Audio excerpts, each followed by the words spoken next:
आज हम लोग साइक्लिन एंड सीटीके इन दोनों का जो फंक्शन है उसको देखने की कोशिश कर रहे हैं। देखिए, साइक्लिन अगर एक प्रोटीन है, ठीक है, तो सीडीके इसका एंजाइम है, ठीक है। तो सीडीके हो गया, ये जो ब्रिक शेप दिख रहा है, सीडीके का फुल फॉर्म क्या होता है? Cyclin dependent cyclin dependent kinase. बहुत गुड। तो ये देखें आप, यहाँ पर सीडीके है और ये जो है साइक्लिन है, जिसको हम कलर कर दे रहे हैं ताकि आपके मेमोरी में ये विजुअल फिट रहे। ओके, ठीक है। तो ये जो है ये साइक्लिन है और एंजाइम है, और इस एंजाइम का ये जो हिस्सा है, आधा हिस्सा, ये इसका एक्टिव साइट है, ठीक है। ये एक्टिव साइट जो किससे फिट होगा? सबस्ट्रेट के स्पेसिफिक हिस्से से, ठीक है ना, स्पेसिफिक हिस्से से ये फिट होता है, ठीक है। तो इसको हम थोड़ा ऐसे क्रॉस कर दे रहे हैं ताकि याद रहेगा कि ये एक्टिव साइट है। अब क्या होगा, दोनों जब जुड़ेगा आपस में like this way,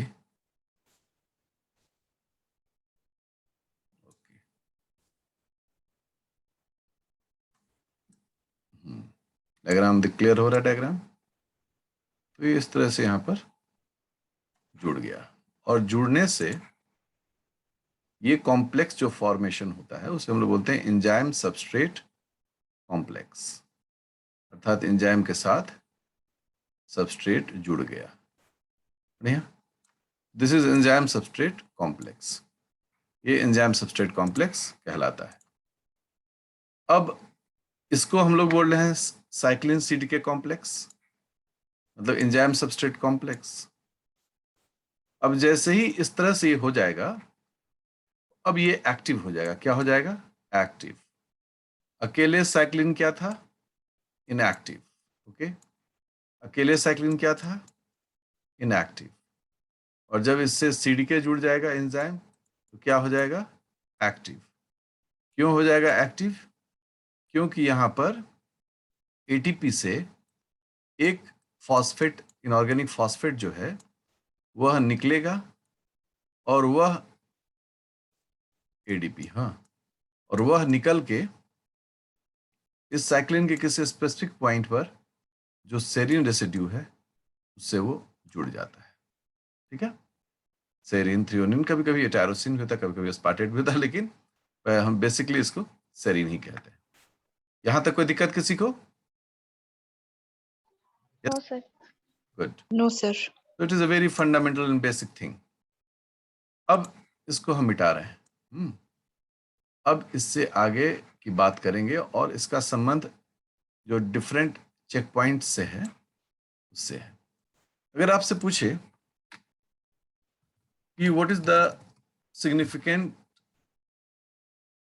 what are the, actually हम एक से ज्यादा पूछ रहे हैं, what are the significant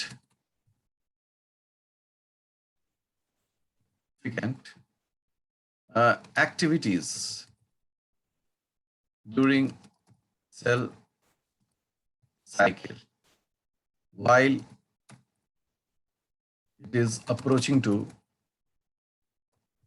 the M phase। अगर एक सेल जो M phase की ओर अप्रोच कर रहा है, मतलब डिवाइड करने का प्लान कर रहा है, तो उसका क्या सिग्निफिकेंट एक्टिविटी होगा? ठीक है ना। तो आंसर होता है क्या कि चेक पॉइंट्स जो होते हैं वो इसके बड़े इंपॉर्टेंट होते हैं। तो चेक पॉइंट तो हम लोग पढ़ चुके हैं। अब यहां पर सवाल आएगा, what priorities are there at the check points. Check point के पास कौन से प्रायोरिटीज होंगे, क्या करना चाहेगा चेक पॉइंट। जो सबसे पहला पॉइंट वो करना चाहता है, accuracy of the DNA replication. सबसे पहला वो काम ये चाहेगा कि डीएनए रेप्लिकेशन जो है वो एक्यूरेट हो, मतलब without any error, without any error, बिना किसी गलती के ये यहां पर होना चाहिए। ठीक है, मतलब डीएनए में कोई तरह का लोचा नहीं हो। अब डीएनए रेप्लिकेशन किस फेज में होता है, एस फेज में, मतलब एस में सब चीजें अच्छे से होनी चाहिए। किसी भी प्रकार का डीएनए रेप्लिकेशन में एरर अलाउड नहीं है। वैसे एरर्स तो होता ही है, हो ही जाता है, लेकिन फिर भी लगभग ये एरर फ्री होना चाहिए। सेकेंड जो उसका इंपॉर्टेंट मसला होता है, वो पॉइंट होता है इसका क्या, कि accuracy of the separation of chromosomes during anaphase.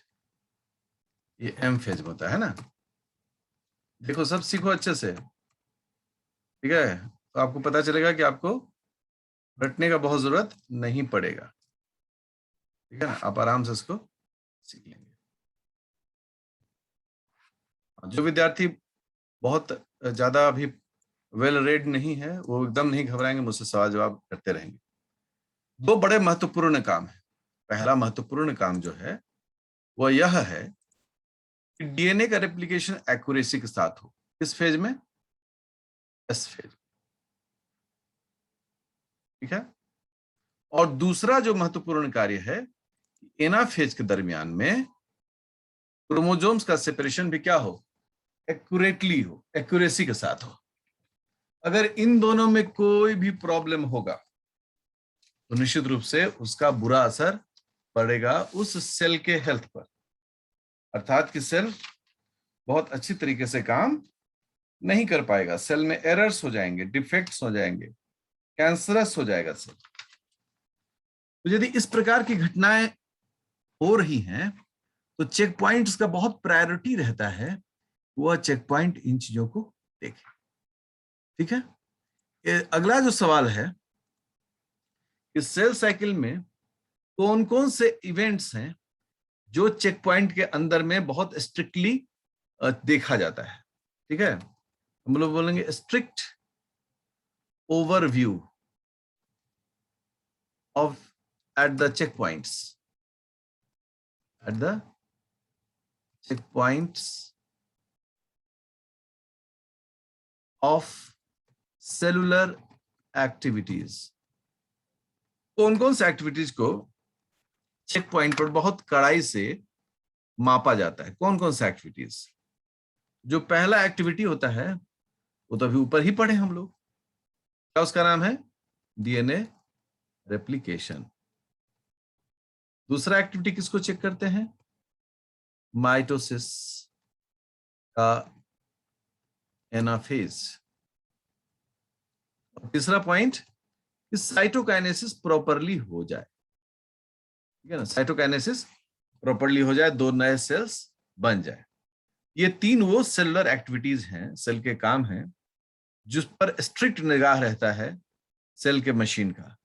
यहां पर कोई लफड़ा नहीं होना चाहिए। अगर यहां पर कोई लफड़ा हो गया तो फिर बहुत फेरा हो जाएगा, और एक बार जब फेरा हो जाएगा तो फिर बहुत दिक्कत है भाई, है ना।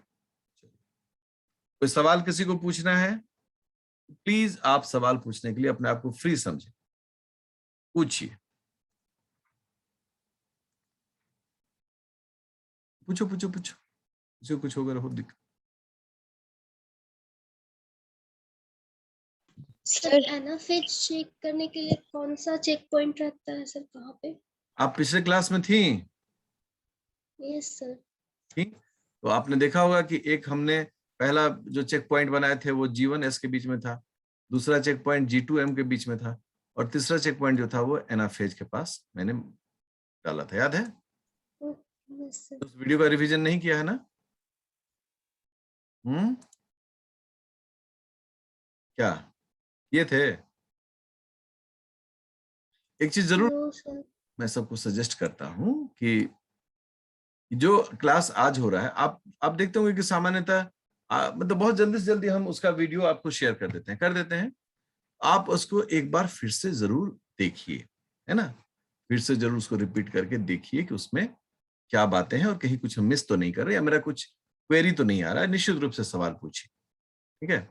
तो एनाफेज में जो है वहां पर भी ये चेक पॉइंट काम करता है। आप सबको ऐसे करके कल हम डायग्राम बताए थे, सबको याद होगा, है ना? ऐसे करके तो वो छोटा हो गया। ठीक है। और कोई सवाल? सर अगर सर चेक पॉइंट्स अगर सर नहीं होंगे तो फिर क्या क्या प्रॉब्लम्स आ सकती है? चेक पॉइंट अगर नहीं रहा दीपिका तो गृह युद्ध छिड़ जाएगा। अभी आप अफगानिस्तान में देख रहे हैं किस प्रकार से लोग परेशान हैं, क्योंकि कोई चेक पॉइंट्स नहीं हुआ, किसी को कोई प्रायोरिटीज नहीं है, सब कोई रूल करना चाहता है, कोई सर्व नहीं करना चाहता। उसी तरह क्या होगा, सेल में हर कंपोनेंट जो है वो रूल करना शुरू कर देगा, जिसका सबसे जो बुरा उदाहरण है वो है, आप सब जानते हैं, cancer. Okay, so cancer is the worst example, the best example of the worst situation of the cell. That's why ये चेक पॉइंट चाहिए। चलिए आगे पढ़ते हैं, और भी आपको बहुत कुछ सीखने का मौका मिलेगा। और कोई बताओ, और कोई क्वेश्चन किसी के पास है?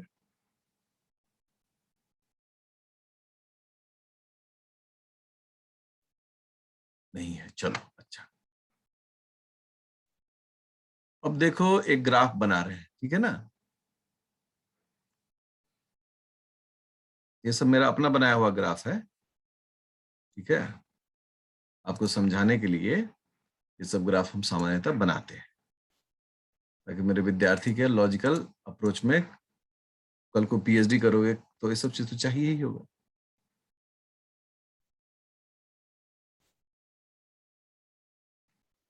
हाँ जी, थोड़ा सा मुझे इसको ठीक करने दो। Okay, G1 M G2 S।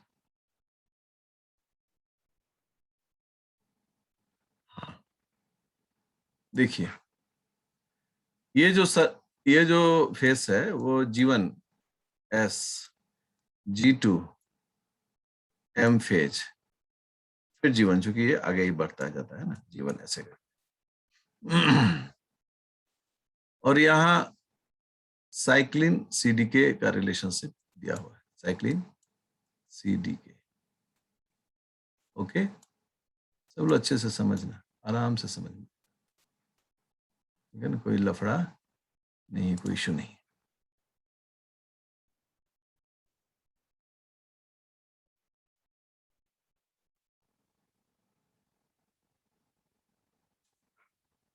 ठीक है, एक ग्राफ ये है, दूसरा ग्राफ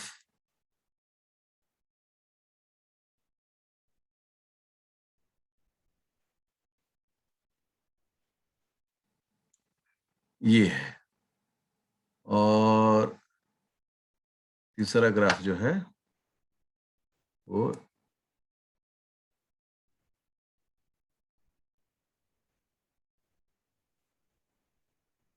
ये है, ठीक है? और चौथा ग्राफ जो है वो फिर ये है। ओके, आपको यहाँ तीन तरह के ग्राफ, तीन तरह के पीक्स दिख रहे हैं, पीक ए, पीक बी और पीक सी। ये तीन आपको पीक दिख रहे हैं। अब आपको बताना है कि साइक्लिन B1, ठीक है ना, या हम अगर ऐसे सिंपल बोले MCDK, MCDK में कौन कौन सा साइक्लिन है, जल्दी बोलो? साइक्लिन B और CDK यस कौन, सर। बोलो?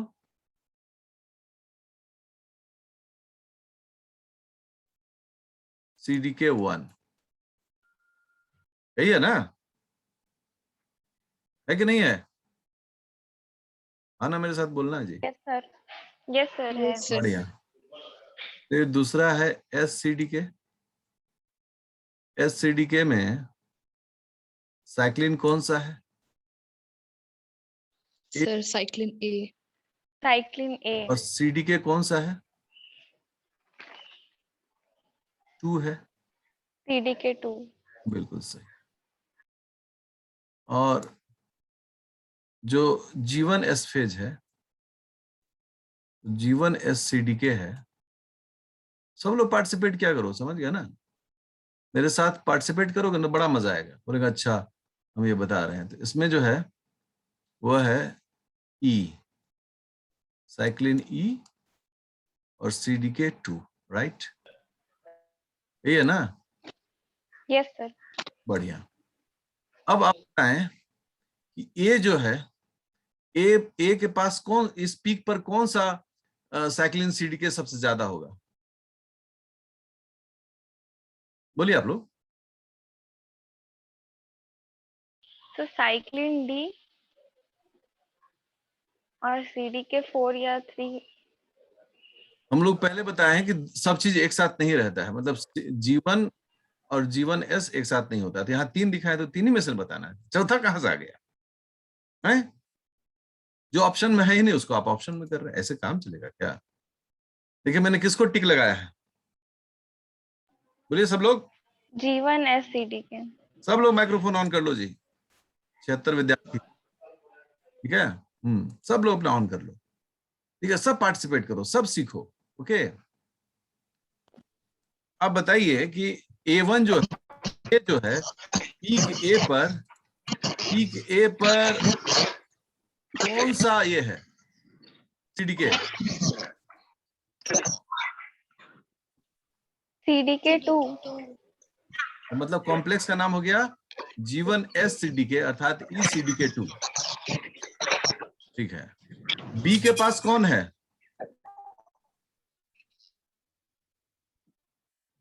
SCDK, okay? और सी के पास कौन है? MCDK, MCDK। सही है ना? Yes, क्या हुआ कि जब G1 फेज से S फेज को जा रहा है तो वो इंक्रीज करता है, बढ़ रहा है, बढ़ते बढ़ते बढ़ते बढ़ते बढ़ते बढ़ते बढ़ते बढ़ते एक पीक पर आया। और G1, क्या बात है, मेरी आवाज मुझे सुनाई दे रही है जी? Mute all.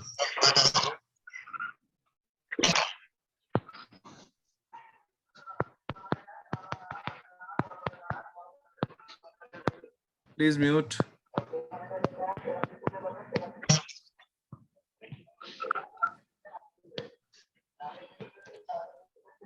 शहजादी खातून म्यूट हो गई। हाँ, अब आप गौर करिए कि जब ये बढ़ा तो ये जो प्रोटीन और CDK है ये बढ़ते चला गया। और जब काम खत्म होना तो धीरे धीरे धीरे धीरे धीरे खत्म होते होते ये S फेज के कुछ दूरी तक साथ हो। और G1 फेज से ही S फेज का जो प्रोटीन है वो भी, उसकी भी एक्टिविटी क्या होती है, बढ़ जाती है, क्योंकि यहाँ चेक पॉइंट होता है। इस चेक पॉइंट से, और ये आप देखिए ये कहाँ तक साथ निभा रहा है, ये आपको M फेज के कुछ शुरुआती दौर तक में चेक पॉइंट है, उस चेक पॉइंट के पास तक ये दिख रहा है, ठीक है? तो ये ग्राफ जो है यह बताने के लिए पर्याप्त है कि CDK और साइक्लिन जो है वह किस प्रकार से एक सेल में मूव करता है, किस प्रकार से उसका काम जो है वो आगे मूव करता है। अगर ये मूव ना करे तो फिर वो काम हो ही नहीं सकता है। कोई सवाल है किसी को? पूछिए।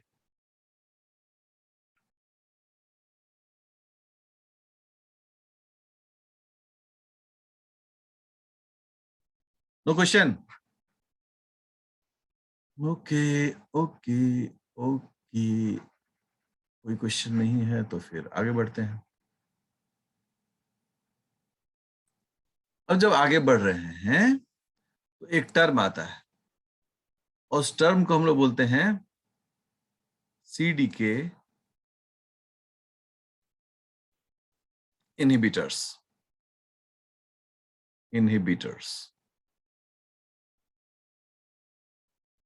ठीक है? CDK इनहिबिटर्स, ठीक है? क्या इसका मतलब हुआ जी? कि वो प्रोटीन्स या वैसे तत्व जो सीडीके को क्या करते हैं, ब्लॉक कर देते हैं, एंजाइम को क्या कर देते हैं, वो रोक देते हैं। इसका क्या फायदा होता है? इसका फायदा ये होता है कि हम सेल के एक्टिविटी को रोक सकते हैं, एक फेज से दूसरे फेज में जाने से रोक सकते हैं। अब जैसे देखो, एक हम बना रहे हैं, ठीक है, हाँ, ये है G1 फेज और ये है S फेज, करेक्ट। इस चेक पॉइंट के पास आए, ठीक है, सबको दिख रहा है ये? Yes sir. हाँ, ये Yes, चेक sir. पॉइंट के पास आए तो पता चला, यहाँ चेक पॉइंट पर सवाल पूछा गया। एक सवाल था, क्या आपका डीएनए सही है, डीएनए ओके है, समझ गए? एक सवाल था कि does your DNA okay, is your DNA okay, क्या आपका डीएनए ओके है? आंसर है नहीं, डीएनए ओके नहीं है। तो आप सब मुझे बताइए कि क्या ये फेज आगे बढ़ना चाहिए? No, sir. No No, sir. sir. नहीं चाहिए। No sir. तो इस फेज को आगे बढ़ने से रोकने के लिए हमको क्या करना होगा? उसका करस्पॉन्डिंग सीडीके जो है उसको इनहिबिट करना होगा, ठीक है, इनहिबिट करना होगा। बढ़िया, सीख तो सर। चलो चलो एक और हम आगे बढ़ते हैं, ठीक है। मैंने पहले ही कहा है, मैं हमेशा कहता हूं कि रटने का विषय नहीं है बायोलॉजी, प्योरली समझने का विषय है। और आप जैसे जैसे समझ रहे होंगे आपको अच्छा लगेगा। ये G2 फेज हो गया और ये G2 के पास ये चेक पॉइंट है, सेकंड चेक पॉइंट यही होता है, ठीक है। अब यहां पर फिर एक चेक पॉइंट पर सवाल पूछा गया कि क्या आपके पास एम फेज की पूरी तैयारी हो चुकी है? एम फेज की तैयारी हो चुकी है, ओके है, एम फेज की तैयारी हुई है? आंसर हुआ नहीं, तैयारी भी पूरी नहीं है। तो क्या G2 से एम फेज में जाने के लिए इसको अलाउ करेगा? यस और no? No no sir. Sir. नहीं करेगा, बोलेगा रुक जाओ, अभी आगे मत जाओ। क्यों नहीं जाओ? क्योंकि तुम्हारे पास एम फेज के लिए जो चीजें चाहिए वो नहीं है, अभी तुम मत जाओ आगे। जैसे हम एयरपोर्ट पर जाते हैं इंटरनेशनल फ्लाइट के लिए, वहां चेक पॉइंट पर हमसे पूछा जाता है कि आपके पास वीजा है, तो हम लोग दिखाते हैं हाँ है। आपके पास पासपोर्ट है, दिखाते हैं हाँ है। आपके पास पर्सनल आइडेंटिफिकेशन कार्ड है, हम बोलते हैं कि हाँ जी है। ये सारा चेक पॉइंट हमसे पूछा जाता है। फिर पूरे बॉडी को चेक किया जाता है, सारे सामान को चेक किया जाता है। जब ये सारा क्लियरेंस मिल जाता है तब अलाउ किया जाता है कि अब आप बोर्ड कर सकते हैं, आप जाइए, फ्लाइट में बैठिए और जाइए विदेश, थैंक यू। वहां पर भी जब हम उतरते हैं, वहां पर भी हमसे ये सारे सवाल, सारा हमारा कपड़ा, हर एक बैग, हर एक चीज को पूरी तरह से जांचा खंगाला जाता है। इवन हेल्थ सर्टिफिकेट भी मांगा जाता है, आप फिट हैं कि नहीं, आपको कोई ऐसी बीमारी तो नहीं है जो कि फैलने वाली हो। तो यदि वो हम उस चेक पॉइंट पर किसी में भी अगर फेल कर जाएंगे तो वो हमको वापस भेज देगा वहीं से, या फिर हम जो इंटरनेशनल एयरपोर्ट पर इंडिया में खड़े हैं वहां से हमको बोलेगा please back to your home because your all documents are not up to date, आपको इस चेक पॉइंट से आगे नहीं जाने दे सकते। तो ठीक सेल में भी यही होता है कि भाई अब आपको हम आगे नहीं जाने देंगे। क्यों नहीं जाने दोगे भाई? क्योंकि आपने चेक पॉइंट्स पर जो डिमांड है हमारा उसको पूरा नहीं किया है, कैसे जाने दें आपको? जैसे कि ये G2 फेज है यहां पर, तो यहां पर उसको रोक देगा, अगर कोई एरर है यहां पर रोक देगा।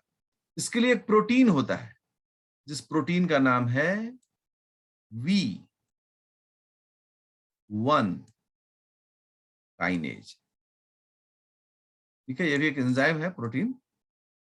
क्या नाम है जरा इसका, बोलिए तो सब लोग, उच्चारण करिए तो जोर से। V1 kinase. सब लोग बोलो, सब लोग। V1 kinase. V1 kinase. V1 kinase G2 से M फेज में जाने के प्रोसेस को क्या करता है? रोक देता है, इनहिबिट करता है, तब तक जब तक कि सारे डॉक्यूमेंट्स पूरे नहीं हो जाते। अगर डॉक्यूमेंट पूरा हो जाएगा तो फिर V1 काइनेज खत्म हो जाएगा और G2 से M फेज की ओर बढ़ जाएगा। अर्थात ये जो रोकता है, इनहिबिट करता है, यह टेम्परेरी या पार्ट टाइम होता है।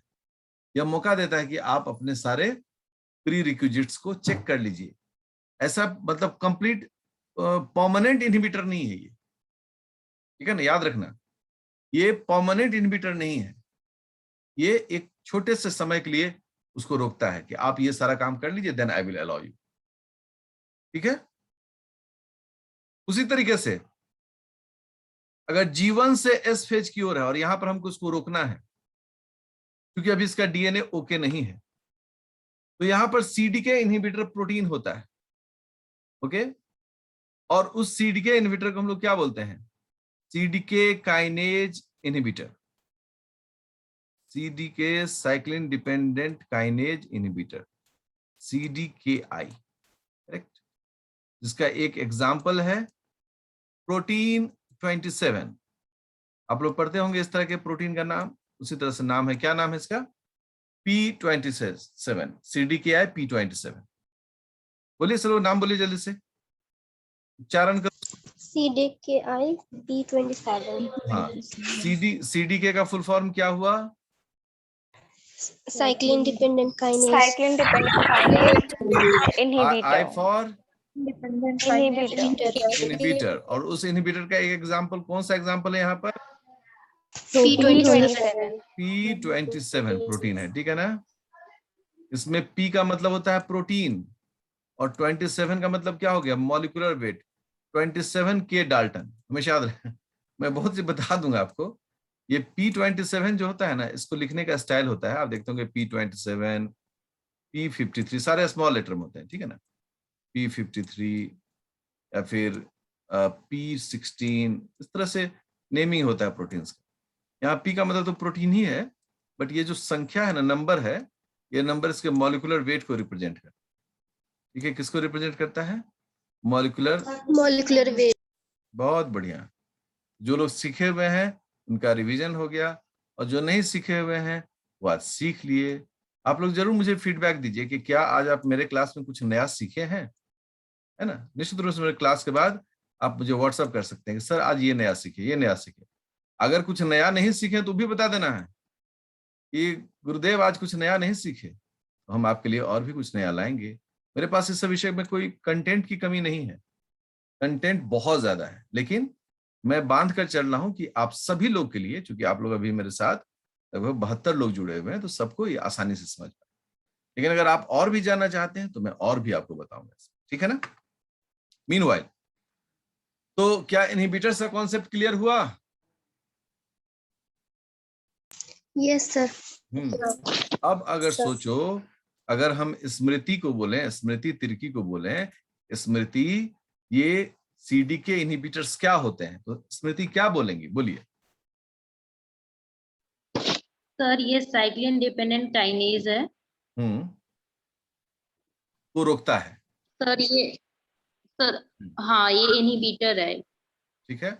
जैसे G1 के जो चेक पॉइंट हैं, वहां पर पता चला कि DNA डैमेज्ड है, तो वहां पर कौन सा इनहिबिटर?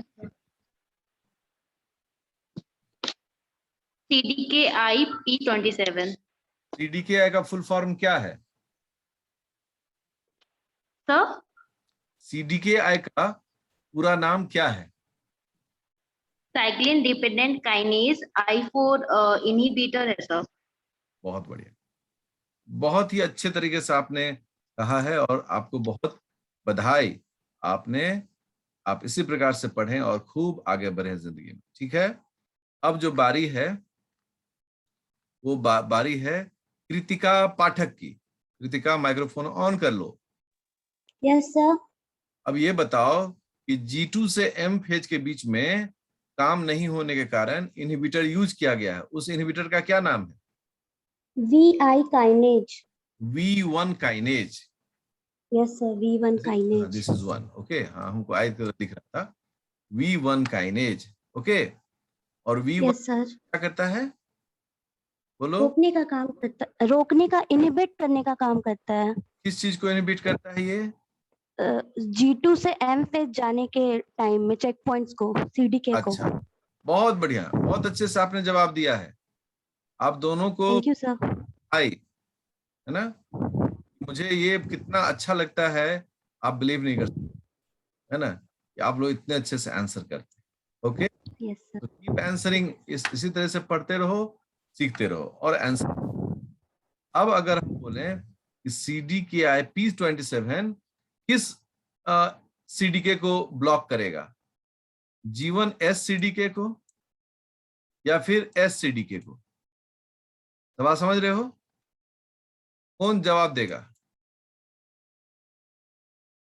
P27 दोनों में से किसको ब्लॉक करेगा? किसको मैंने घेरा है? SCDK। बिल्कुल बिल्कुल, ये SCDK को आगे बढ़ने से रोकेगा भी. अभी तुम आगे मत बढ़ो, क्योंकि इसको कैसे रोक देगा? ये तो पूरा जीवन फेज को रेगुलेट कर रहा है. अरे बाबा, इसको बोलेगा जल्दी जल्दी करो, DNA को ठीक करो. एस फेज को बोलेगा गुरु तुम रुक जाओ, तुम अगर आगे बढ़ जाओगे तो मामला गड़बड़ा जाएगा.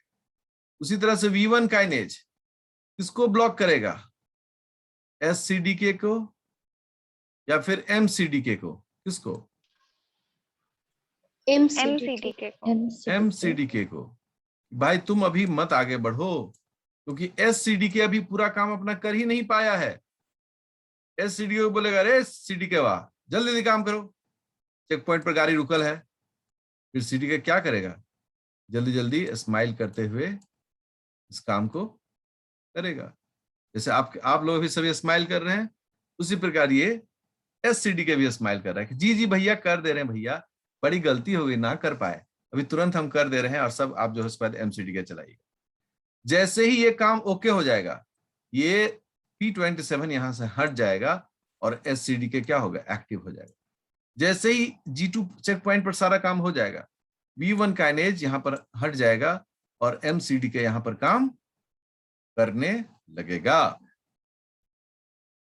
क्या जी, मैकेनिज्म क्लियर हुआ दोस्तों? Yes sir. Yes sir. बिल्कुल बिल्कुल बिल्कुल, अच्छी बात है. अब आप यदि इसका करेंगे अभ्यास, तभी न रख पाएंगे याद. अब यहाँ पर एक और सवाल है, और वो सवाल ये है कि क्या हम एनाफेज के बारे में भी कुछ जानेंगे? क्या हमको एनाफेज के बारे में कुछ जानना है? हमारा उत्तर होता है हाँ. तीसरा चेक पॉइंट तो सर आपने कहा था एनाफेज के पास है. तो एनाफेज में होता क्या है, कौन बताएगा? जल्दी बताओ.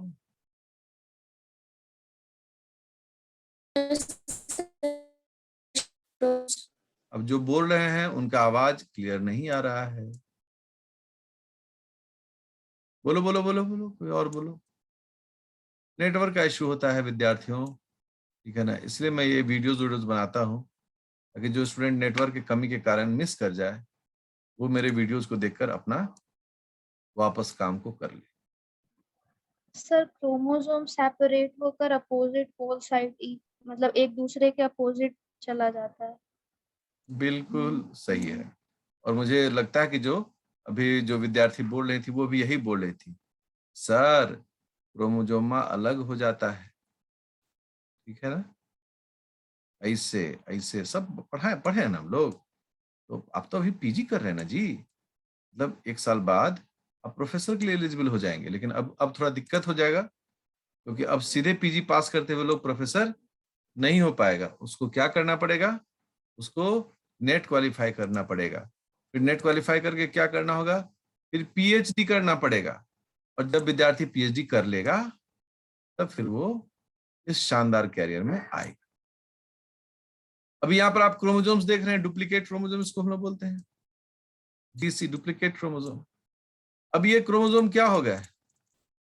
अब ये क्रोमोसोम एक दूसरे से अलग होके अपोजिट पोल की ओर जा रहे हैं. अब एक डायग्राम बना रहे हैं जी. सब लोग गौर से देखना, ठीक है? सब लोग देख रहे हो गौर से, हाँ या ना? Yes yes sir.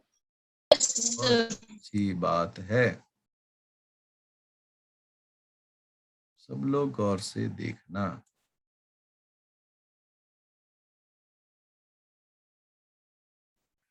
क्या हुआ कि जब सेपरेशन हो रहा था तो क्रोमोसोम का ऊपर वाला हिस्सा सब फ्री हो गया। देखो ये भी अपोजिट पोल की ओर मूव कर रहा है, ये भी अपोजिट पोल की ओर, लेकिन नीचे वाला एक हिस्सा चिपका ही हुआ रह गया। तो सब लोग मुझे बताओगे कि क्या एनाफेज को आगे बढ़ना चाहिए या रुक जाना चाहिए? रुक जाना चाहिए सर। क्यों रुक जाना चाहिए? सर प्रॉपरली सेपरेट नहीं हो पाए। प्रॉपरली सेपरेट नहीं हुआ है, अभी इसका एक हिस्सा आपस में चिपका ही हुआ है। उसी तरह से जैसे बस पर हम चढ़ते हैं तो मान लो कि हम सामान रख दिए ऊपर में और बस पर चढ़े ही नहीं, बस वाला बस चला दे तो एरर होगा, उसको रोकना पड़ेगा। रुक जा बाबा रुक जा, हम चढ़े नहीं गुरु, मेरा सामान लेकर कहां जा रहे हो? ठीक उसी प्रकार से यहां पर एक चेक पॉइंट ये चेक करता है कि क्या क्रोमोसोम दोनों जो है डुप्लीकेट क्रोमोसोम पूरी तरह से अलग हो गए। अगर यस, तब तो ये एनाफेज से टेलोफेज की ओर मूव करेगा और फिर साइटोकाइनेसिस की ओर। और अगर नो, आंसर आया नो, तो एनाफेज वहीं पर रोक दिया जाएगा। ये तीसरा चेक पॉइंट कि आप तब तक कंप्लीट नहीं कर सकते हैं, आगे नहीं बढ़ सकते हैं जब तक कि आप इस पूरे प्रोसेस को कंप्लीट ना कर दें। एक बार बोला कि हाँ कंप्लीट हो गया, मतलब अगला ये हो गया, ओके बिल्कुल ठीक है, आगे बढ़ो। क्लियर हुआ सबको? Yes sir. Yes sir. चलिए तो बहुत अच्छी बात है, ये आप लोगों को क्लियर हो गया है। तो आज हम लोग रखेंगे इतने ही विषय पर। अगला क्लास जो होगा उसमें आपको सीखने का मौका मिलेगा ये एनाफेज प्रोमोटिंग कॉम्प्लेक्स एपीसी कैसे काम करता है, कैसे रेगुलेशन होता है। ये बहुत इंपॉर्टेंट होगा, सेल साइकिल का ये लास्ट क्लास होगा। बेसिक्स हम बता रहे हैं पूरा, उसके बाद आप उसको डिटेल से बुक में पढ़ सकते, बुक में काफी डिटेल्ड है, ठीक है? क्योंकि फिर वक्त मेरे पास बहुत नहीं रहेगा, लेकिन आप जब चाहे मुझसे एक्स्ट्रा क्लासेस ले सकते हैं। Thank you very much for patience listening. आप बहुत अच्छे से सब लोग सुन रहे थे, बहुत धन्यवाद।